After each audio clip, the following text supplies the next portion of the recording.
Merhabalar. Evet, bugün güne kötü bir haberle başladık. Amerika Venezuela'ya askeri bir saldırı düzenledi. Venezuela Başkanı Maduro'yu ve eşini tutukladı. Venezuela yönetimi de hemen seferberlik ilan ederek bu duruma karşılık verdi. Ülkede askeri gerilimin arttığı söyleniyor. Caracas'ta patlamalar var, elektrik kesintileri var ve ağır askeri varlık rapor ediliyor şu anda ve muhtemelen de ülkedeki üretim ve lojistikte duracak gibi görünüyor. Amerika'nın söylediği şey şu: Venezuela Amerika'ya uyuşturucu sokuyor, uyuşturucu ticareti yapıyor ve Maduro da buna çanak tutuyor. Venezuela yönetimi de diyor ki hayır, durumun bununla alakası yok.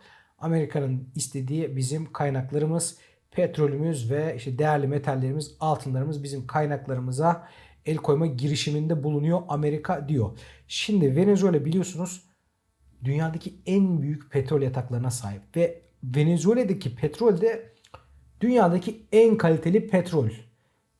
Bu petrolün alıcısı Çin. Çin alıyor Venezuela'dan petrolü ve çok da ucuza alıyor. Peki Amerika'nın bir numaralı rakibi kim? Çin. Yani burada artık matematiği siz yapın. Amerika diyor ki kardeşim sen dur bakalım, sen işin ipin ucunu kaçırdın. Çok başarılısın, artık şu petrolünü ben senin gelen sana ucuz gelen petrolün önünü bir keseyim diyor gibi görünüyor. Dolayısıyla buradaki durum aslında bir ekonomi savaşı, bu ticaret savaşlarının devam ettiği bir başka bir ayağı gibi görünüyor. Uzun zamandır da zaten devam eden Trump'ın sürekli uyarılar yaptığı bir durum söz konusuydu. Ben bugün aslında başka bir video hazırlamaya başlamıştım ama tabii bu gelişme olunca teknik analizin de çok bir anlamı kalmıyor. Her şey bir anda değişebiliyor. Dolayısıyla bugün asıl önemli olan şey bu haberin kısa vadede piyasaları nasıl etkileyici olacak. Bugün birazcık bundan bahsedeceğim ve yine tabii ki teknik analize değiniyor olacağım ama e, aslında şu anda bahsetmemiz gereken şey bu büyük olayın, bu savaş diyebileceğimiz, savaş başlangıcı diyebileceğimiz olayın piyasalara nasıl bir etkisi olacak?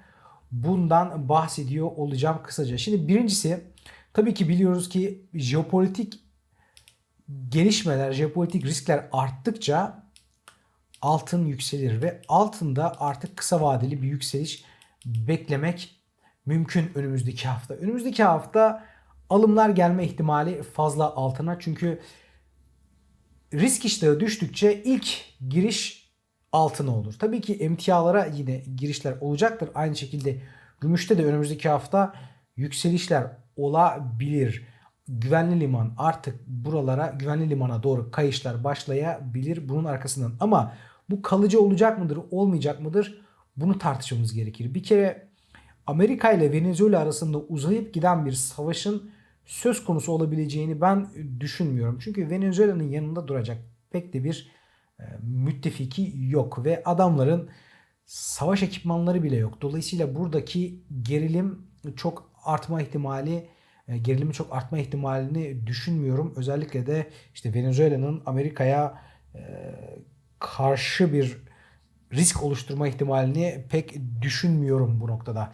Ama tabii ki kısa vadeli bu jeopolitik riskin artmasından dolayı altına başta olmak üzere, özür diliyorum şu reklamı kapatalım. Altına başta olmak üzere gümüşe de girişler gelecektir. Bu girişleri nasıl değerlendireceğiz? Uzun vadede bunlar nasıl olabilir?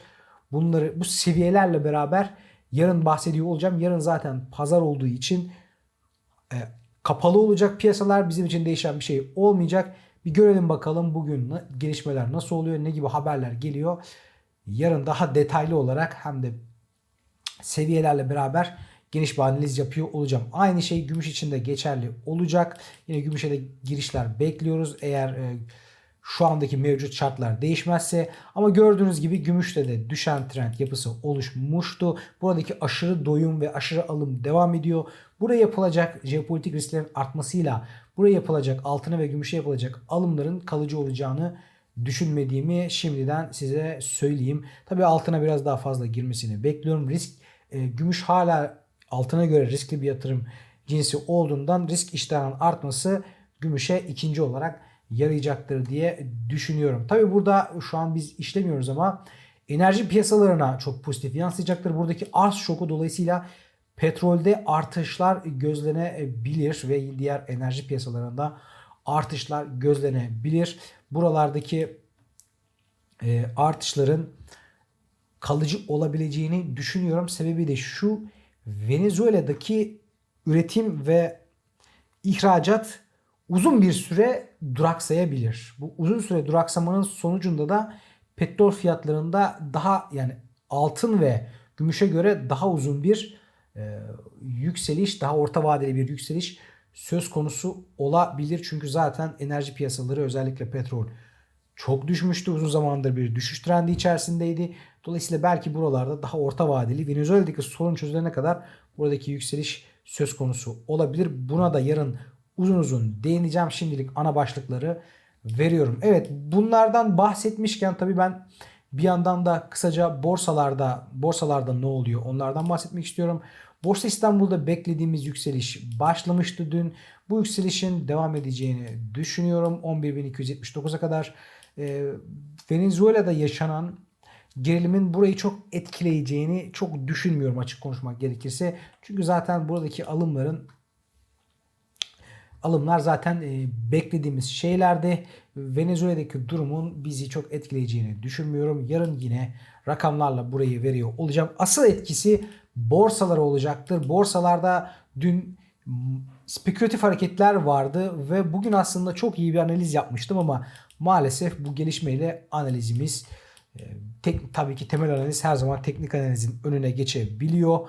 Buralarda artık ne olacağını yine yarınki videoda değiniyor olacağım. Buralarda ben hala orta vadede bir yükselişi bekliyorum. Şimdilerde endişenin arttığını, panik satışlarının gelebileceğini ve piyasanın bunu alış yönlü değerlendireceğini düşünüyorum. Hatta bu gerilimin artmasının da zamanlamasının da manidar olduğunu düşünüyorum. Bu noktalardan sonra artık piyasalarda endişelerin artmasıyla beraber büyük fonların ve vanilaların panik satışlarından faydalanma ihtimalini değerlendiriyorum. Yarınki videomuzda uzun uzun bahsedeceğiz. Yine Nasdaq'ta böyle. Nasdaq'ta da beklediğimiz şekilde hareket gerçekleşti. Üçgen içerisindeki sıkışma devam ediyordu. Dün üçgenin alt bandında destek buldu. Bakalım buradan da yine aynı şekilde bu gerilimle beraber aşağı doğru kırılma, biraz daha aşağı seviyeler görülecek mi? Pazartesi günü görüyor olacağız. Yarınki videoda Nasdaq'ı da hızlıca ve güzel bir şekilde teknik seviyelerimizle değerlendiriyor olacağım. Evet, takipçilerimden bir tanesi Russell 2000 ile ilgili bir değerlendirme istemişti benden. Ben aslında iyi bir analiz yapmıştım. Russell 2000'den de bahsedecektim. Bugün videomda Russell 2000'den bahsetmeyeceğim ama işte yarınki videoda dediğim gibi Russell 2000'e de değiniyor olacağım takipçimizin isteği üzerine. Nikkei'de 51 bin üzeri kapanışımız gelmişti. Çok pozitifti görüntü. Buradaki yükselişi bekliyorduk. Risklerin artmasıyla pazartesi günü yine buralarda dönüşler gözlenebilir. Endişe hakim olabilir borsalara. Buralarda da benzer durumlar söz konusu. Kriptolar evet, kriptolarda beklediğim yükselişin gerçekleşmesine başladı gibi görünüyor. Şöyle bakalım, burada bir tepki yükselişi bekliyorduk. Bu haftayı yeşil kapatabileceğini görüyoruz. Bu çıkan haberlerden de çok etkilenmiş gibi görünmüyor kriptolar. Eğer risk iştahı burada ciddi anlamda azalıyor olsaydı kriptolara da satışlar geliyor olurdu diye değerlendiriyorum. Şöyle gördüğünüz gibi Bitcoin'de de yükselişler söz konusu. Buralarda bir yükseliş hareketi başladı. Yükselişin ben devamını bekliyor olacağım. Burada yarınki videoda bahsediyor olacağım. Evet, Ethereum'a da şöyle bir bakalım. Evet, Ethereum'da bu yükselişe katıldı. 3130'daki direncine takıldı. Buralarda da pozitif görüntüler oluşmaya başladı. Tüm detaylarıyla, tüm seviyeleriyle yarın çok detaylı bir şekilde işliyor olacağım. Bugün ne söylesek biraz yalan olacak. Bu olayları, şu Maduro ile ilgili ve Venezuela ile ilgili olayları şöyle bir gün izleyelim. Zaten piyasalarda kapalı. Yarın yorumlarımı daha detaylı bir şekilde size aktarıyor olacağım. Şimdiden çok teşekkür ediyorum herkese. Herkese bol kazançlar diliyorum. Görüşmek üzere.